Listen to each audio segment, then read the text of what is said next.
Morning teenager nde nkhani yathu ikutenga ku Brazil. Nkhani yake ndiyo khudza mayi uyu dzina lake Amanda Olivier. Amanda zamuvuta ku chechi kwina mu dera lotchedwa Joinville kunatulukira zimayi mtsikana anawapeza abusa akulira kudandaula. Abusa kumfunsa ndi chani, iye ananena kuti akuthawa mavuto. Abambo ake akumpanga nkhanza kwambiri.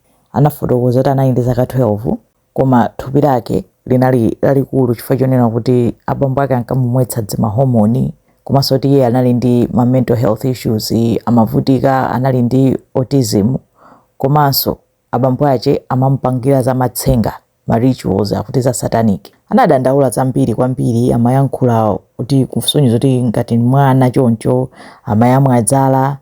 Abusa aja kumumvesera anamva chisoni komanso anachita mantha, komanso akuti amamugulisa kwa azibambo eti ati abambo ake ndizomwe amapanga. Nde abusa anauza church community ndi pabwera mwana ali ndi mavuto awa, nkuona kuti tenti mpezere malo oti akhale for now, tikumusakira kuti timuthandiza bwanji. Analoti akuti wachokera dera lina eti mzinda wina ku Brazil komwe. Nde banja lina litamuona linachita chisoni kwambiri, neno life timutani timutenga timusunga eti nanga mwana wa zaka 12 olonga khala moneka wantali wathupi, anamba kumusunga makonda kumwanka akaita nayi ndi mabotolo ake amene anabwera nawo.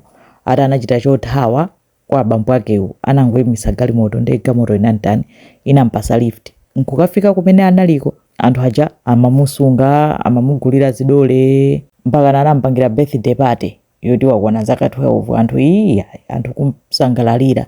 Nde banja licha linamukonda kwambiri eti amayankhula ngati mwana nthawi zambiri mene kuposa mene mwana wa zaka 12 amakhalira. Anamba kunena kuti bwanji tingompanga adopt zenizeni. Nde akamufunsa zoti tikupanga adopt zenizeni samayankha mwamphamvu. Nde amanena kuti mwina poti ali ndi ma issues ena eti kunena kuti mwina ma mental health issues komanso mazunzo omwe anakumana nawo. Anamuyang'ana mkono wanalonera kuti ndobayidwa. Ndi amauza kuti ankandibaya ndi abambo anga akamampanga dzimankhwala zake za ufitifitizo. Anthu mwana anakumana ndi zoopsa uyu. Banja lija linamusunga mpaka na miyezi 14 eti kudusa chaka. Nde linandoti ife tufunisira timuthandize mwanayu tani, komano akati apange zoti tikampanga adopt samayankha mwamphamvu mwana uja. Mpamene ena anayamba kunena kuti atamuona amanena kuti koma munthu uyu mukunena kuti ndi mwana, thupi lake limene akuonekera ife sationekera ngati mwana. Yes akuti ali ndi ma issues kapena ma hormones kumachani, komabe akuonekabe munthu uyu ngati wankulu. Nde anazamtenga kupita naye kuchipatala.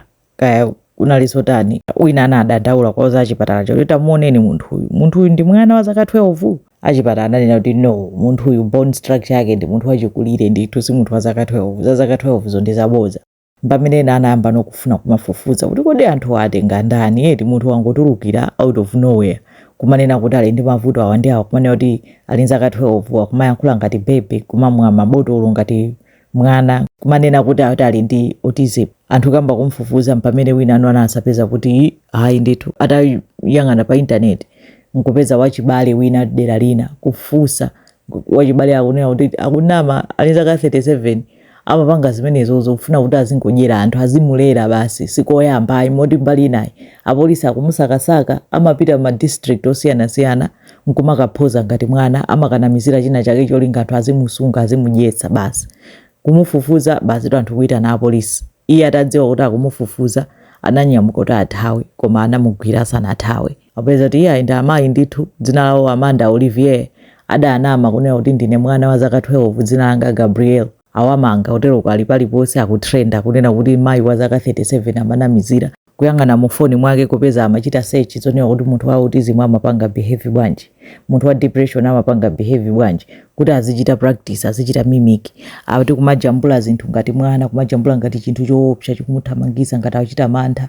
Akuti anthu omwe amamulerawo akamutenga kuti mwina apita ku shop amagwira dzanja mokhangati akuchita mantha ngati kuti iye ndi mwana, kuti basi akuchita mantha kumayenda ngati mwana basi cholinga azinkanomudyetsa mpaka na 14 months atamudyetsa. Ndeza wavuta Amanda Olivier awamanga. Iyoyo sitinganene kuti kudyera kulimba, uyoyo ndi fraud yeni eti imene ndi yomwe kutrenda pa internet zikomo kwambiri.